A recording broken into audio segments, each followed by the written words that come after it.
Maxey from outside. Sixers lead, courtesy of Tyrese Maxey. Hit deep to left field, going back is Locastro. It is gone!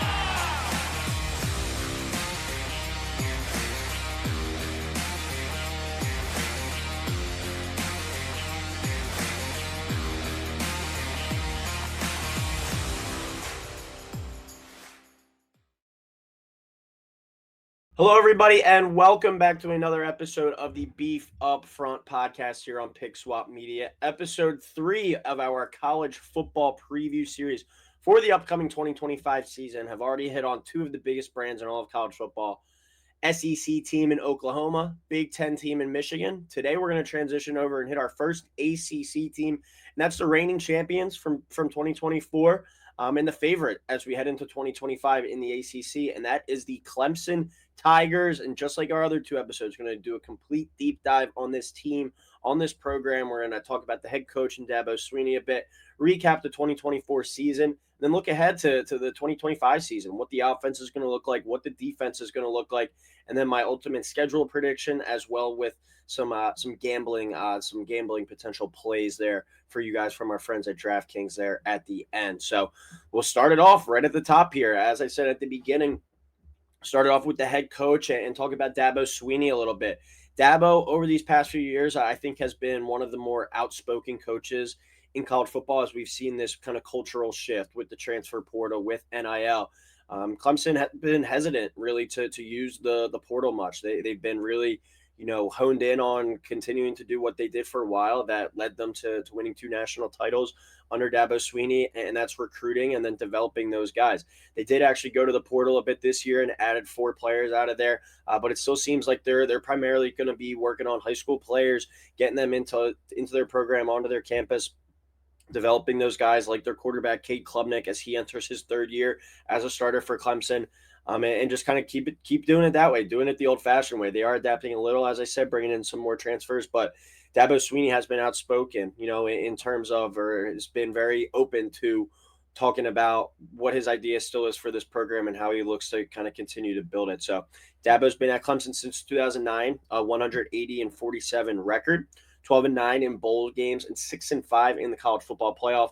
2-time national championship head coach in 2016 and 2018. So he's going on, 7 years now, though, if he doesn't win one this year.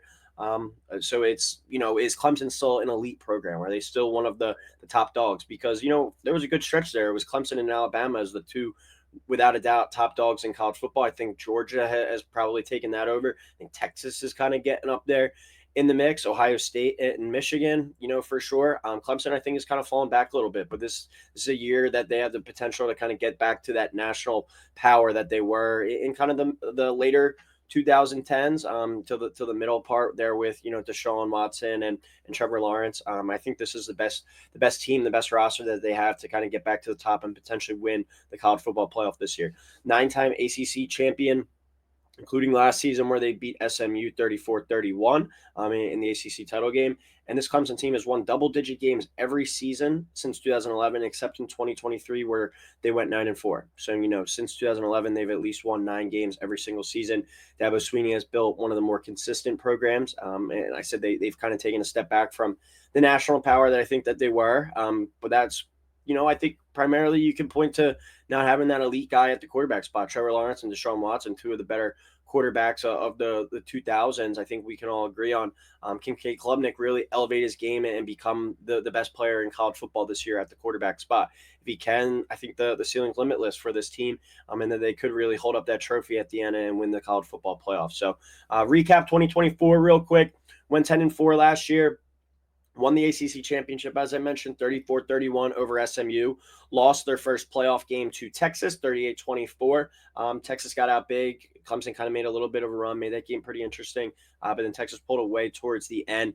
They got dismantled in the season opener, 34-3 to Georgia. So kind of going back to the theme of, they get dismantled by Georgia. They lose in the college football playoff to Texas. I think they might have been last year a little bit of a product of benefiting from a weak ACC conference last year, but they really bounced back after that Georgia game 34-3. I thought that was kind of the nail in the coffin type game for the program as a potential national power. I remember coming on Fox Sports The Gambler airwaves the next week, talking about how disappointed I was in Cade Klubnik, how I thought he was so overrated, and they respond beating up on a pretty decent App State team 66-20 the week after that. So it was a good bounce back, and then they go on and obviously win the ACC and go to the college football playoff. I think that's a successful season in its own right for a team that a lot of people I think expected not really to have that great of a year last year. Offense definitely stepped it up last season, 18th in the country in points per game, scoring 34.7 points per game. They put up 30 or more in 7 different games, and that was with Garrett Riley in the second year at OC, Cade Klubnik in the second year at quarterback as the starter there at Clemson. They really took off. You would only expect them to get even better this year in year 3. So watch out for that duo to be one of the highest scoring duos in all of college football between an offensive coordinator, and a quarterback. Cade Klubnik has so much buzz, so much hype about him going into this year. Let's see how he can respond, how he reacts to kind of all this pressure that he has on him this year. And the defense, as always under Dabo, was a high quality unit. 20 or less points they allowed in 8 of their 14 games last season. So let's turn the page, transition over into the 2025 season and kind of what to expect from this Clemson Tiger squad as we enter this upcoming season with some pretty big expectations, I think, for the program. We mentioned his name a couple times already, but Cade Klubnik returns for his 3rd year at quarterback, and that's also the 3rd year with Garrett Riley, Lincoln Riley's brother, calling the plays for him as the offensive coordinator. Didn't really have a great first season together. Last year definitely picked it up, as we talked about, 18th in the country in points per game, scoring 34.7 points per game and put up 30 or more in 7 different games. But this year, the expectations are there. They're through the roof for this duo. He's considered, Cade Klubnik, the favorite to be selected number 1 in the draft by many. You look at a lot of mock drafts, he's the projected guy at number 1 overall, and it's plus 950 to win the Heisman, which is the 3rd best odds of anybody. So all eyes are going to be on Cade Klubnik this year. Can he deliver? Will ultimately determine how good this Clemson team really is. The Phil Steele magazine ranks the Clemson receivers as the number 2 overall receiver group in the country and the number 3 offensive line group in the country. That offensive line returns 4 of their 5 starters from last year. I think this team is deep and versatile, probably the deepest and versatile, pass catchers at least that they've had under Dabo Swinney in quite a few years. That program had a really good run on receivers, whether it was DeAndre Hopkins, Mike Williams. This team has had some really good receivers over the year. It's kind of fallen off a little bit. T. Higgins, didn't even mention him. Justin Ross before his injuries. Kind of fallen off a little bit, but this year I expect them to really take a leap. And Phil Steele's got him at number 2 as well. Returned 8 total starters on the offensive side of the ball. The name to know from those pass catchers at the receiver position, Antonio Williams, one of the best receivers in the country. He's going to be Cade Klubnik's go-to guy on this side of the ball week in, week out. If he's able to have a big year, he's going to be, in contention to be a first-round pick, I think. He's that type of talent. Phil Maffa was a staple there at the running back spot. Will Shipley left a couple years ago. Phil Maffa takes over last year, but he was a staple in this running back room for the past few seasons. He's out the door now due to graduation. Freshman Gideon Davidson, a 5-star recruit, expected to be one of the best running backs in the country from day one. He's fully expected to step in and be the guy. So a lot of pressure on him as well. But I'm expecting this team with the veteran quarterback, with an experienced play caller now in Garrett Riley, for this team to be much more pass happy. Look to throw the ball around the yard to this number 2 group of receivers and let Cade Klubnik kind of do his thing and, let him dictate how far this team ultimately goes. Transition over to the defensive side of the ball. Tom Allen comes over after a year as the Penn State defensive coordinator, and he has 9 starters back from the team last year that was an ACC champion. They allowed 23 points per game. Not the greatest mark in the country, but still a really solid unit last year. And with returning 9 starters, you would expect that team, that side of the ball, that unit, to take an even bigger jump. Might have the best defensive line duo in the entire country, Clemson, with TJ Parker at defensive end and Peter Woods at defensive tackle. Both these guys, any NFL mock draft you look at, those guys are top 10 picks. Projected, and they're also projected All-Americans I've seen as well. Going to be projected, obviously, all ACC team. This is one of, if not the best defensive line duo in the entire nation. So watch out for these guys this season. Last year they had 0 returning starters on that defensive line. This year they have 3 back, and they actually brought in, as we talked about in the transfer portal, they don't really do it much, but when they're doing it, it's going to raise some eyebrows. They bring in a transfer from Purdue. Will Helt is his name. Had 12 starts last year at Purdue, 5 sacks last season. He figures to be in the mix there as well for this really good defensive line. This will look like the Clemson defensive line that we've kind of been accustomed to seeing under Dabo. I talked about it on the offensive side of the receiver spot. They were so good there for so long. You were just used to them churning kind of NFL players out. They were kind of in that same ballpark as a LSU, as an Ohio State at the receiver spot. Even the D line, they've kind of taken a step back over these past few years. I think they kind of get back to their glory this year with TJ Parker, Peter Woods leading the way, and then some good rotational pieces as well coming in. Return their number one tackler at the linebacker spot in Wade Woodaz, a pretty cool name, interesting name there. And also at the linebacker spot, the ACC Defensive Rookie of the Year, Sammy Brown, is back as well. So 2 really experienced linebackers in the mix. And then you turn to the secondary, cornerback Avion Terrell and safety Lil Barnes. Those are the key guys in the secondary to know. Avion Terrell, younger brother of AJ Terrell, is a projected first rounder. AJ Terrell has been one of the best corner league since graduating from Clemson. Look for his brother to be, a similar type of player. His brother is a standout corner with the Atlanta Falcons now. And when you go back and just kind of, summarize the offense and defense together, looked at an ESPN mock draft this morning. They had Kate Klubnik at number 1. They had Antonio Williams at like 16. And then they had both Peter Woods and TJ Parker both in the top 10. 4 top 10 picks there. And then so had Avion Terrell. So 5 first-round picks roster. Pretty insane. Not 5 NFL draft picks, 5 first-round picks projected as we enter the 2025 season. No excuses, especially in an ACC conference. They should be the best team in this conference this year, without a doubt. All right, let's transition over to kind of the schedule prediction for this team and look at them kind of big picture-wise. Over under win total 9.5. The over is juiced to minus 170. Say what you want about the schedule. I'm not paying minus need to bet on a team to win 10 games. They do have a couple tough games that I could see going either way. So even if you like them to go over that, I'm not sure if it's worth it to pay the juice. Under 9.5 is plus 140. They're probably both just a stay away from me in that regard. When you get to some of these prices, I think you should be a little bit more inclined to do it. 10-1 to win the. I think if all shakes right, I could see them doing that.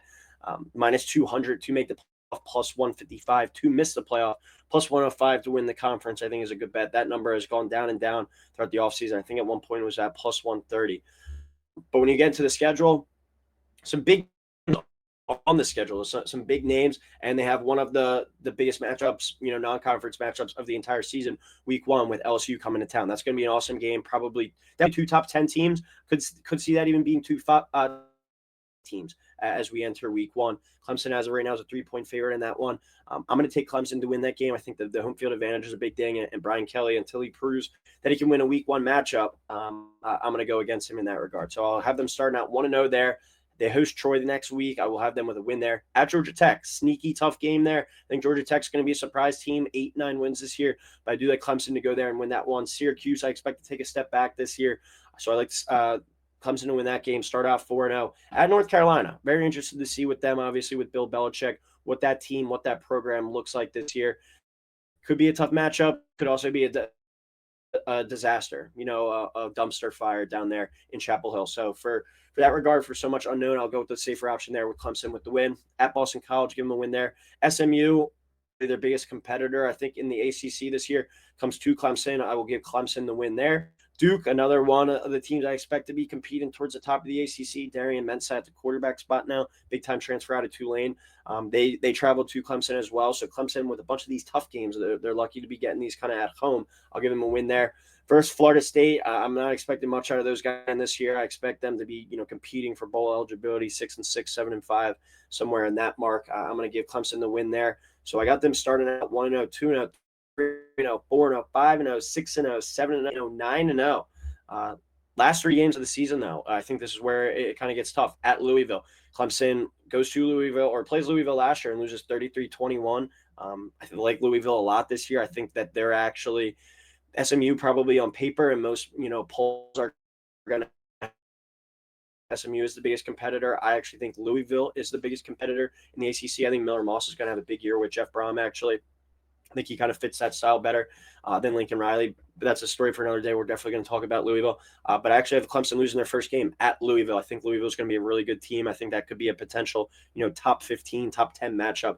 there at towards the end of the season. Then they host Furman. That should be a win. Then they go to South Carolina. I really like this South Carolina team. South Carolina, just a shame for them that the schedule that they play, a top 5 schedule in the country. The record I don't think is going to accurately reflect how good of a team they are. I'm expecting them to be like 8-4 probably. But, if they were playing, reverse, like playing the ACC schedule that Clemson have, and I could see them being like a 10-2 squad. But South Carolina did beat Clemson last year. I think they're going to do at South Carolina. So I actually have Clemson after starting out 9-0, losing 2 of their last 3. But that still results in them going 10-2 with that record, with, their one loss being to Louisville in the conference, the one loss being at South Carolina out of conference. They'll still definitely go to the ACC title game with that. I like them to win the ACC, and I like them to go to the playoff. So if you're looking at kind of all these odds that I have out there, over 9.5 I like at -170. I'm not going to bet that one, as we talked about with the juice. 10-1 to win the Natty. Probably staying away from that one. I just think at the end of the day, they might run into some more firepower with some of these SEC teams. -200 to make the playoff. I like that there, but a little too much juice to pay for. +105 to win the conference. So I think that's your bet for this team. If you really want to feel safe and you're a $100 unit better, you want to put $200 on them to make the playoff and say, all right, at 10-2, they're probably going to get in, even if they don't win the ACC title game. If they beat an LSU, or if they just split the LSU and South Carolina game, they'll probably get in. Or you just take them straight up to win the conference at +105. Then you're not winning your bet if they get in with an at-large. So, kind of pick your poison in that regard. But I like them to go 10-2 this year. I like them to win the ACC and go to the playoff and probably make a run to the Final Four. I don't have my final projection yet for who I think is going to win it all, but I think I'm going to go back to the SEC this year after a couple of years in the Big Ten. But I think this is a team that could certainly go to the Final Four, but I think they're kind of magic and their runs out there. But one of the most talented teams in the paper, as I talked about, 5 potential first-round picks. I saw a mock draft earlier, too. About a month or two ago, like right after the NFL draft from this past season. I think they had 6 guys in that first round. So a highly talented team, a lot of pressure on Dabo Swinney and Cade Klubnik, but all the makings there of a potential great season for the Clemson Tigers. So that'll do it for our Clemson episode, our ACC team. We're going to transition over into the Big 12 next, and we talk about Texas Tech, one of the highest, or the most talked about team with the highest NIL payroll in the Big 12 this year. That's going to be a fun team. A fun storyline kind of to track throughout the season. So that'll do it for this episode of Beef Up Front. Thank you, everyone, for tuning into episode 3 of our college football preview series. As we said, we'll be back next time with a Texas Tech episode, and probably transition back over to the SEC and kind of rotate our way through as we break down these top teams in college football.